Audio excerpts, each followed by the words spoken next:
Hi friends, இன்றைக்கி நம்ம வீடியோவில் என்ன பார்க்க போகிறோன்னா எங்களோட இரவு வேலையை தான் பார்க்க போகிறோம். வாங்க பார்க்கலாம். மறக்காமல் எங்களோட சேனலை சப்ஸ்கிரைப் பண்ணிக்கோங்க. பக்கத்தில் உள்ள பெல் ஐக்கானையும் கிளிக் பண்ணிக்கோங்க.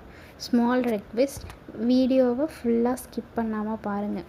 இன்றைக்கி நான் என்ன செய்ய போகிறேன்னா தோசையும் சட்னியும் தான் செய்ய போகிறேன்.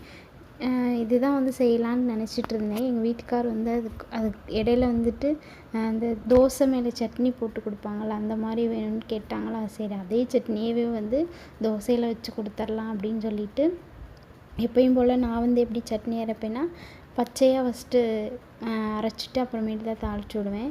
அதுக்கு 3 தக்காளி, ஒரு பெரிய வெங்காயம், ஒரு பல் பூண்டு, மிளகாத்தூள் அரைச்சதுக்கப்புறம் போட்டுக்கலாம். இதெல்லாம் நல்லா அரைச்சிட்டு எண்ணெய் ஊற்றி கடுகு கருவேப்பிலை போட்டு தாளிச்சிட்டு அதை அரைச்சி ஊற்றிட்டு தேவையான அளவு மிளகாத்தூள் போட்டு நல்லா கொதிக்க வச்சுக்கணும். தேவையான அளவு உப்பு போட்டு நல்லா கொஞ்சம் வத்துற மாதிரி வச்சுக்கணும். ஏன்னா நம்ம தோசையில் போட்டோம்னா ஈரமாக இருந்துச்சுன்னா தோசை இதாயிரும். அதனால் கொஞ்சம் நல்லா சுண்ட வச்சு எடுத்துக்கணும். அதுக்கப்புறமேட்டுக்கு தோசை நல்லா மெல்லிசாக ஊற்றிட்டு அதிலே வச்சு நம்ம போட்டோம்னா தோசையில் ஒட்டிக்கும். அதனால் தனியாக தட்டில் எடுத்து போட்டால் தான் ஒட்டாமல் வரும். ஸோ அப்படி தான் நான் போட்டேன் இன்றைக்கி.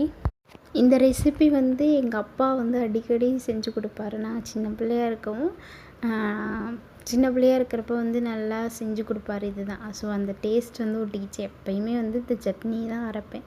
மேக்ஸிமம் எனக்கு இது ரொம்ப ரொம்ப ரொம்ப பிடிக்கும். இன்றைக்கி கொஞ்சம் வேலை அதிகம். க்ளீன் பண்ணிகிட்டு இருந்தேன் வீட்டை. ரொம்ப நாளாச்சு. பாப்பா கொஞ்சம் தூங்கிட்டு இருந்தனால சரி இதெல்லாம் செஞ்சுக்கலாம் அப்படின்னு சொல்லிட்டு இது மேட்டு, வீடை துடைச்சி விட்றது, இந்த வேலையெல்லாம் செஞ்சுட்டு இருந்தேன். அப்புறம் விளக்கு விளக்கி வச்சுட்டேன். மறுபடியும் அடுத்த வாரத்துக்கு செய்யணும். இப்போ கொஞ்சம் செஞ்சு வச்சுக்கலாம் அப்படின்னு சொல்லிட்டு இதெல்லாமே செஞ்சு வச்சுட்டேன். எங்கள் வீட்டில் தோசைகள் இவ்வளோ கருப்பாக இருக்குதுன்னு பார்க்காதீங்க. ஏன்னா சப்பாத்தியும் இதிலே போடுறனால ரொம்ப கருப்பாயிரும். மறுபடியும் தேய்ச்சி வச்சுருவேன். அது முட்டையை ஊற்றி ஃபஸ்ட்டு தோசை கழுவுனதுக்கப்புறமேட்டுக்கு வரவே வராது. அதனால் இன்னும் கழுவல. அதுக்கப்புறம் தோசை வராதுன்னு சொல்லிட்டு இதே அப்படியே மேனேஜ் பண்ணி அப்படியே ஊற்றிட்டுருக்கேன். அதே துணியை வச்சு க்ளீன் பண்ணி இதே வச்சு மேனேஜ் பண்ணிகிட்ருக்கேன். லாஸ்ட் வீடியோவில் கமெண்ட் பண்ண மாட்டேங்கிறீங்கன்னு சொல்லியிருந்தேன். நிறைய பேர் கமெண்ட் பண்ணியிருந்தாங்க. தேங்க்யூ. மறுபடியும் இதை எதிர்பார்க்குறேன். வீடியோ ஃபுல்லாக பாருங்கள், ஸ்கிப் பண்ணாமல். எங்கள் பாப்பா கிட்ட இப்போ ஒரு நல்ல சேஞ்ச் தெரியுது. முதல்ல தூங்க மாட்டான்.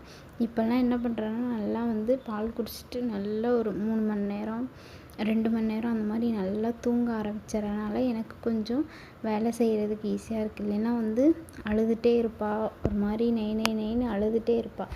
கையிலே வச்சுருக்கணும், அந்த மாதிரிலாம் இருக்கும். இப்போ கொஞ்சம் அவள்கிட்ட சேஞ்சஸ் இருக்குது.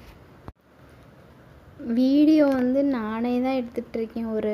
ஒரு சின்ன கூடை இருக்கும். இந்த குழந்தைங்களுக்கெலாம் கிட்டு கொடுப்பாங்கள்ல கவர்மெண்ட்டில், அந்த கிட்டு அந்த இது மேலே ஒரு கெட்டில் வச்சு அதுக்கு பக்கத்தில் மொபைல் வச்சு நானே வீடியோ எடுத்துகிட்ருக்கேன். எங்கள் வீட்டுக்காரர் கொஞ்சம் நீயே எடுத்துக்கோ அப்படின்னு சொல்லிட்டனால நானே இந்த மாதிரி செட் பண்ணி எடுத்துகிட்ருக்கேன். அதனால் கொஞ்சம் இதெல்லாம் கட்டான மாதிரி தெரியும். என்னோடய மொபைலில் இவ்வளோதான் கிளாரிட்டி.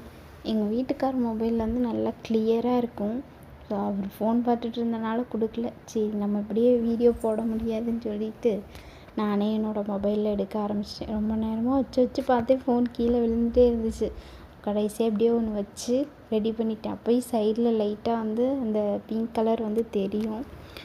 தோசை ஊற்றி கொடுத்துட்ருந்தேன். வீட்டுக்கார் முட்டை கேட்டாரா, அதனால் முட்டையை அப்படியே உடச்சி ஊற்றி அப்படியே போட்டு கொடுத்துட்டேன். எதுவுமே போடல. பெப்பரு, மிளகு எதுவுமே போடல. பெப்பரு, உப்பு எதுவுமே போடாமல் அப்படியே நான் போட்டு கொடுத்துட்டேன்.